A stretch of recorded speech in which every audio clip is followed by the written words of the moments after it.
Welcome, everyone. This is Jamie Flinchbaugh, host of People Solve Problems, and today we have a special guest, Scott Willoughby. Scott, how you doing? How you doing, Jamie? I'm doing great. Really glad to have you on here today. A little introduction. Scott's the Vice President of Program Excellence for Northrop Grumman. Served in a wide range of responsibilities, 35 years at Northrop Grumman, which is an amazing career, including Vice President and Program Manager for the James Webb Space Telescope, which is the world's largest, most powerful observatory, NASA's flagship science mission. It's led to all kinds of discoveries and it continues to enlighten us on the universe.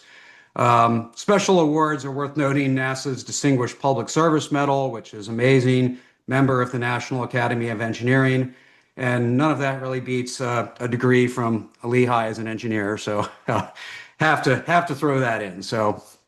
Um, so as a guy with three engineering degrees myself, this is pretty exciting. Even though I spent very little time as a practicing engineer, I still get to play one on TV, I guess. So the James Webb Telescope's probably one of the most complex systems ever built. So how did you think about managing problems in one area that cascades into the other? So much of this is interdependent and overlapping types of problems in this massively complex integrated system. How did you think about breaking that down and overlaps and spreading problems? Yeah, it's there's two answers for this question, and one of them is the classic, and I'll use the phrase systems engineering. And how do you do anything that's hard is about breaking it down to smaller and smaller pieces you can digest, right? And I know that sounds so easy to say. It's very complicated, right? And but if you take a telescope, right, that's 7 times bigger than Hubble, right? Let's set the stage, right? An optic that's 7 times bigger and also has to operate at minus 400 degrees Fahrenheit, right? Hubble basically works in ambient and it looks at optical wavelengths. Webb is looking at infrared, this oldest light in the universe that's been red shifted, so we needed to be colder than what we're looking for. So now you got a big optic, it's got to be cryogenic temperatures. And it has to work perfectly because we're sending it 1 million miles away from Earth, right? Mhm. So you got all of these challenges in there. But all right, it's a telescope. I already mentioned it's an optic, and I mentioned it's got to get cold. So now we have a sun shield, right? It's a spacecraft, so it has a bus. And behind the optic, you want to collect infrared light, so you have instruments. All right, now I just got one thing broken down into four, right?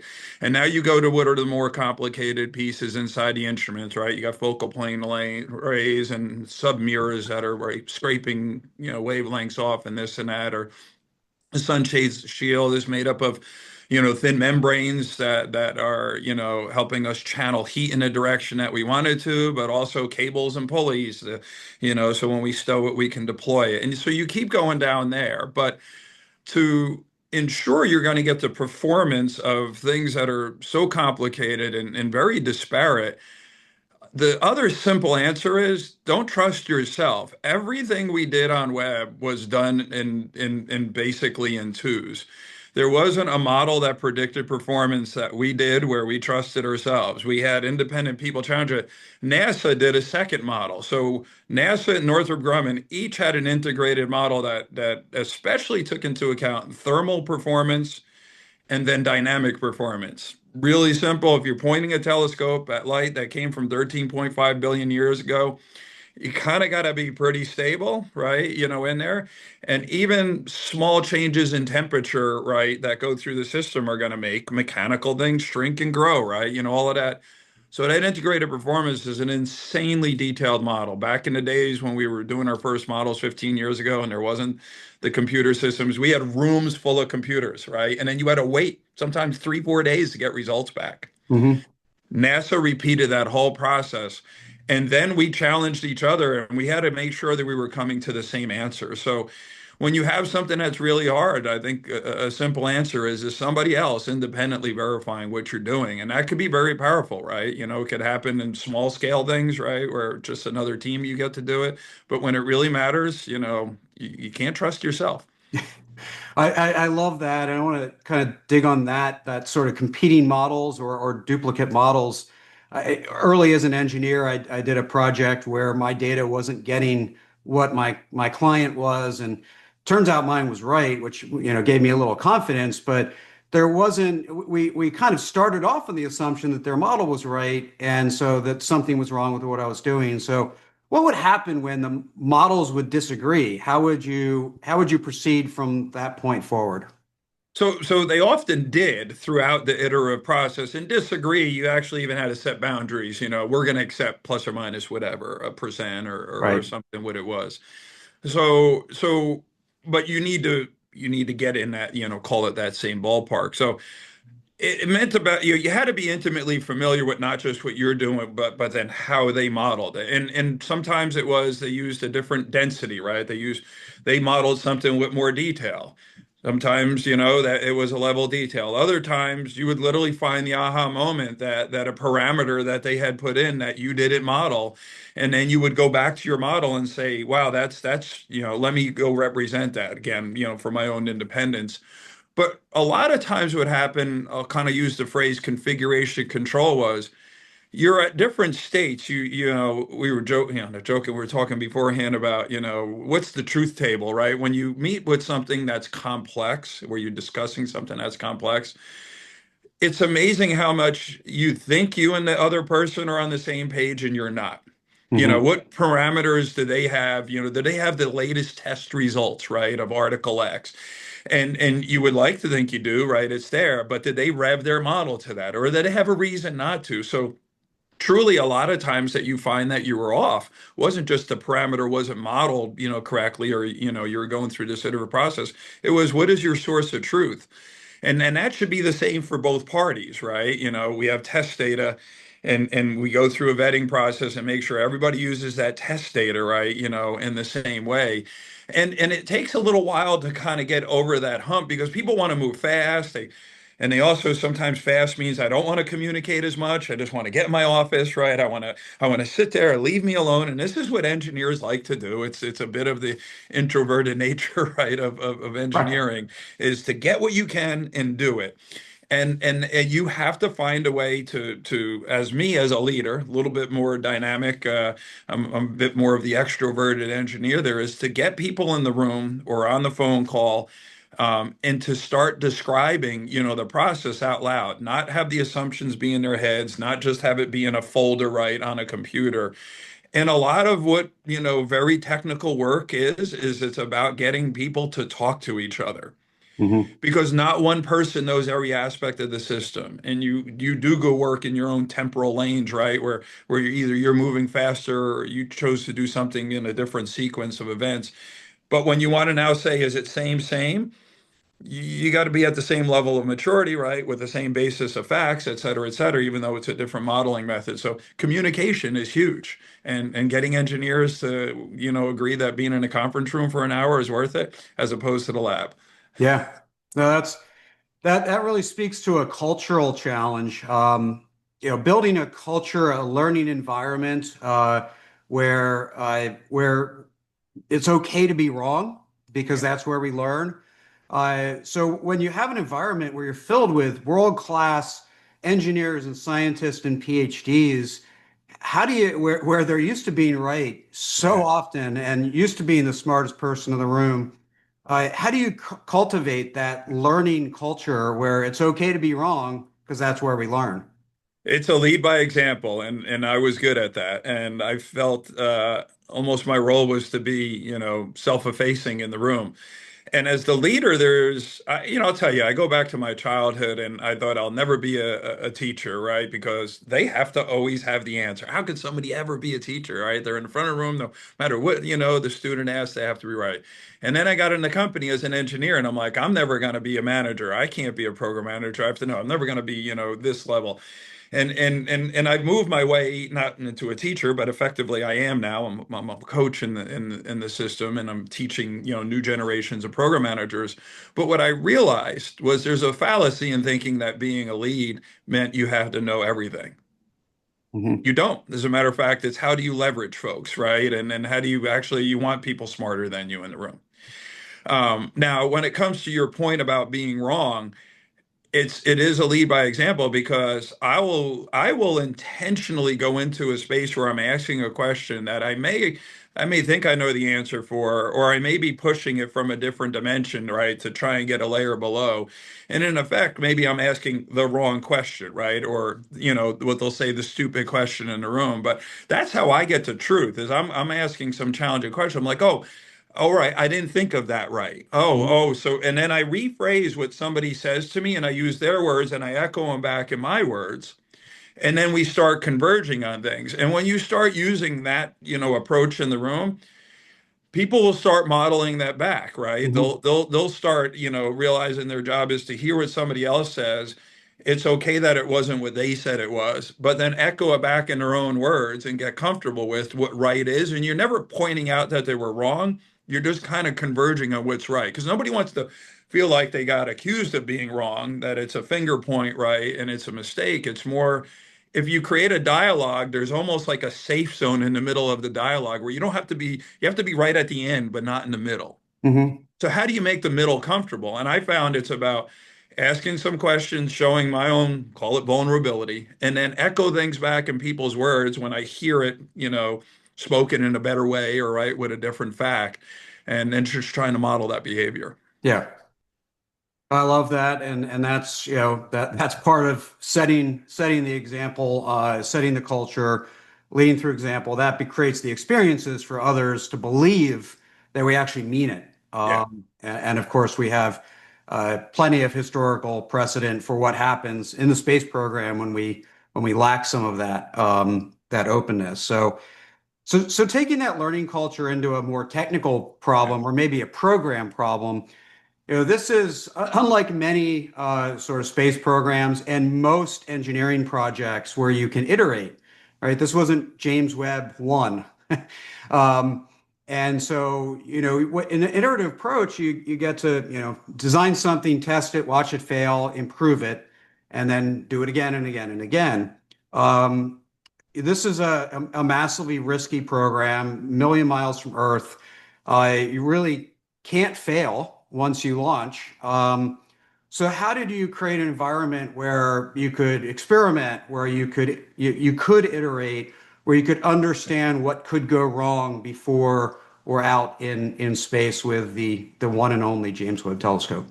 Yeah, so there's so many ways to cut it, but at the lower levels, you want to fail, right? You want to put a piece into a thermal vacuum chamber and go higher and lower than your predicted on-orbit model. You don't initially want to fail, but you want to see where the extremes are. And there are certain tests where you actually will take a structure to failure because you want to know where does it break. And then, oh, by the way, did your model predict that, right? Called model to hardware correlation. So the iteration, right, needed to occur as early in the process as possible because later in the process was the most expensive, right? And you could put 3 or 4 pieces together into one system and test it. And if it's good, that's great, right? I kind of got those 4 things, independently. I put it in and then I tested and it worked. But once it's wrong, you're taking those 4 things apart, figuring out which one of the 4 is. So you actually have to believe that the turtle is going to win the race. You have to believe that, we use the phrase crawl, walk, run, right? That spending the time at the lower level is worth it. And it's so easy to bow to the pressure to say, well, if I just go one step further, right? I mean, we all know it. We do silly things, right? If I just carry these 5 things in my arms out to the garage, and of course, you don't want to do one at a time, and then you trip and fall and something goes, right? I mean, silly analogy, but you get it, right? Yeah.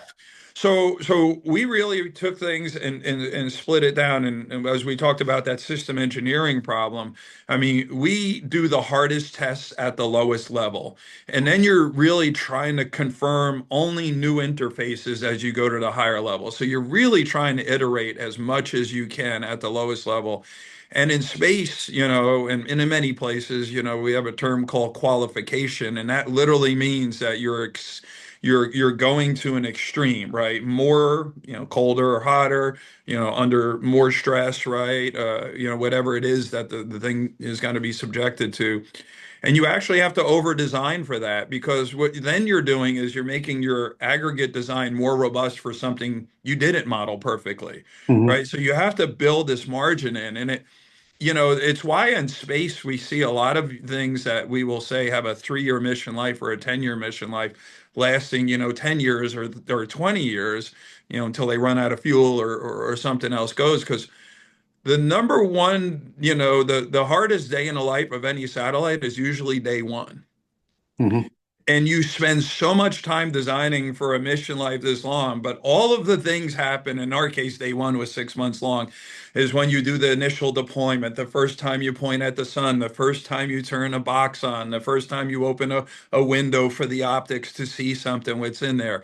Once you get through all the firsts, you're not on easy street, right? Because there's a whole lot of things, and there are things that are degrade, but you really have to over design, right? To get over, we'll call that initial hump, surviving a rocket, being subjected to, the vacuum of space, hitting that cold temperature as an integrated system, and, or the cables and, going all in the right places, again, as they contract.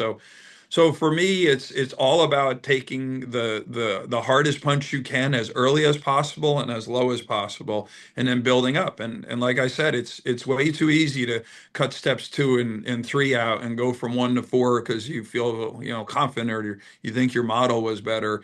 And on Webb, we couldn't do that. Yeah. That's great. I love the model hardware correlation.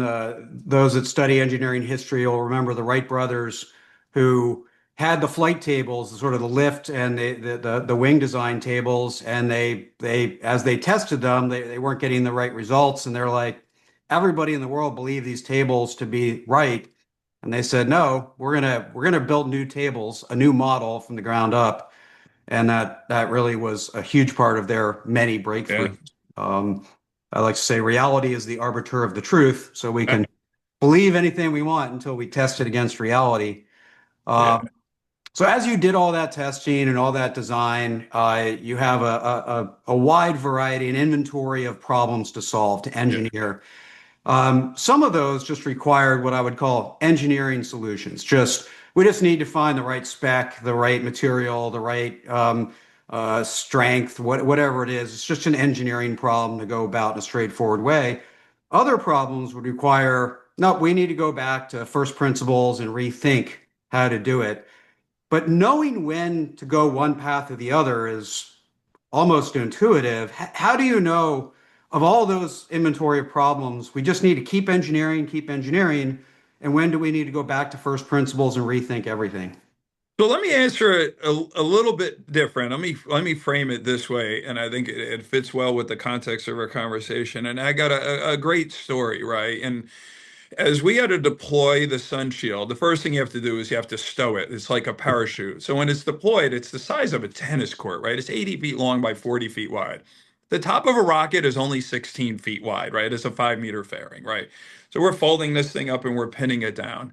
We pin it down with 107 non-explosive actuators. So you're putting holes in these thin layers that are 1,000th of an inch thick. And we have 5 layers of Kapton that eventually will get pulled and separated anyway, create this thermal design that takes takes plus 200 degrees Fahrenheit on one side and creates minus 400 degrees Fahrenheit on the other side. It's 600 degrees Fahrenheit difference. That is equivalent of about 10 million SPF if you had to get sunscreen, right? So but we have this challenge, but it's very physical. So when we fold it up, 5 layers that collapse and then they fold. And every time you fold 5 layers over, now you have 10 layers, right? You do that, 10 times, you actually have 55 layers, right? And then to hold them to the structure to survive launch so they don't flap and damage themselves, you got to put a pin through them and then fasten it on both sides. 107 places, right? So we put these holes, all these things. We had to align these holes. We get it. We build it. We test it. We release the devices. We open deploy it, and we see in a handful of places on layers that tears are starting. That those holes, 50 in some cases, 40, whatever, they have to be perfectly concentric when this pin goes through, Mhm. right? Otherwise, they nick a corner, right? And they did. And I'm like, and like, this seems like an intractable problem how is this ever going to be zero? And oh, by the way, if you start with a tear in the membrane, the risk is, right, it propagates, further. And we put rip stops in there anyway, but to a point where it would degrade performance. So we've got engineers and we're like going to the first principles, and we got origami experts, right? We're folding things, right? We're kind of putting stuff in. But what I'm most proud of is on web, everybody had a voice, right, on this project. And what engineers need to learn is you have to listen to the people who build what you design. Hmm. So the answer to that question was a technician who's the person installing the pin, not the person designing, how the hole's going in there. So the technician who's got to go up there. And I always had it, I would get my team together every 3 months, all of them, technicians and directors, right, in the same room, and I feed them snacks and I tell them what was going on and, share the milestones, get people seeing where the vision was. Well, one of our technicians says, listen, I got this thing in my tackle box. I'm a fisherman. And I call it a squid jig. And it's got this compliance. It's got like legs, right? Like an octopus, whatever. It's, small. He goes, what if I make something small? And if we put a string through and then we put that in and we pull it in, that will softly, in a compliant way, knock those holes aligned so that they're more perfectly aligned when we put the pin in. We build this space class squid jig, right? Go in and every one of these places kind of pull this thing through, pin it. The second time we deployed it, perfect. So what you really got to need to do, whether it's first principles, or there, or some other, whatever elegant engineering solution, is you have to get all of the disciplines to contribute. Hmm. Because sometimes it's the complication of the engineering, sometimes it's how it's put together, and there's often a void between those two places, right? Everything that you design has to get built and then usually assembled to a higher level assembly, and sometimes put in an initial state to get to a final state in there. And when he brought that up, and it not direct to me, and that bubbled up the food chain, and he didn't feel like, I'm not going to go tell these PhDs, I'm just a fisherman, technician. The fact that he opened his voice in there solved one of the most complicated problems we had. I love that story. No need to even react. Just, just let that story sink into every engineer out there.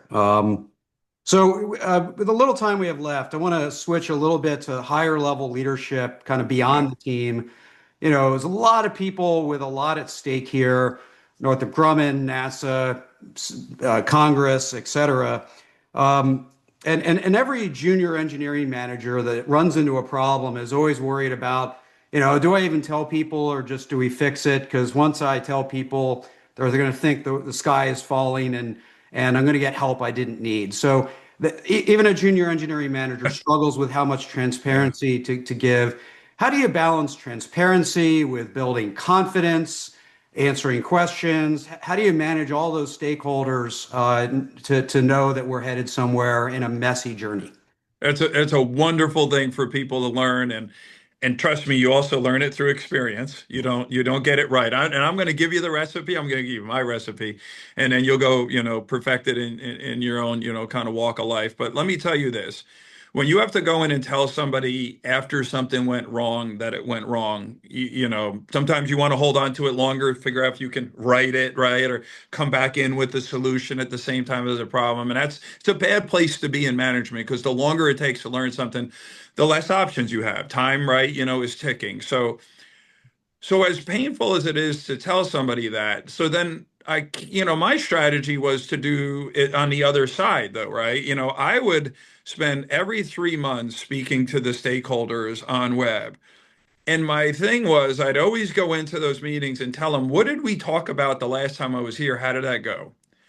What am I doing today?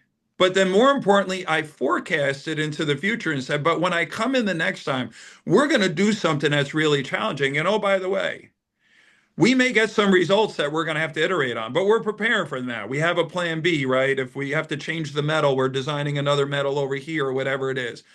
If you start getting comfortable telling people where the risk is, then when you come to the realization or whether it was successful or you learn something in there, it's easier because you're going back to a conversation you already had before you failed. Hmm.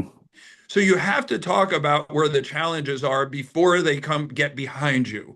And then it's easier when you get to that point and you have bad news to say, well, the bad news is a realization what I told you, right, was risky. Or did I understate the risk? Okay, in this one I did, right, on there.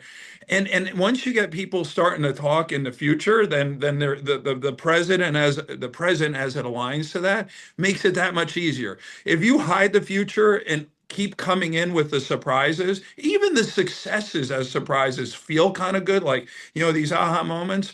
But it's better to build that anticipation of we're going to come on this big test and they know it's hard test. So when it's successful, it just feels that much grander. So talk about the future before you get there.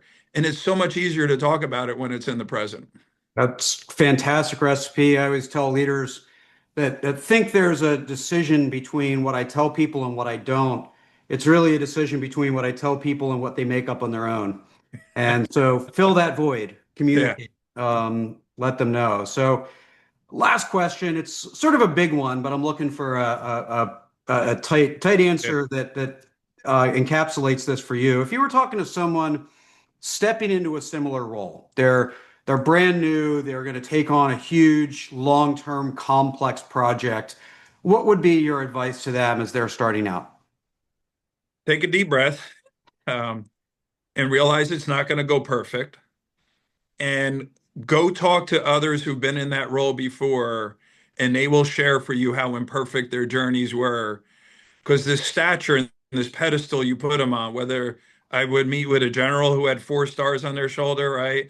Or a CEO or a COO or a sector president, or now myself, and this is what I share is you got to realize that those bumps in the road, growth doesn't occur without discomfort, just plain and simple. Mhm. And you want to avoid it, but it's inevitable. So get comfortable with it. And the best way is to talk to somebody that's been there already and then realize, that it's going to be your own journey, but you got to expect that something's going to happen that you're going to have to react to. And then that's when you're going to get measured. It's not in your perfection, it's how you respond to the adversity. Fantastic. Great advice. And thank you for coming on, sharing your insights. And I can't say this to every guest, but also thank you for helping us expand our understanding of the universe. Yeah, that's a good way to finish. Great to see you again, Jamie. Thank Thank you.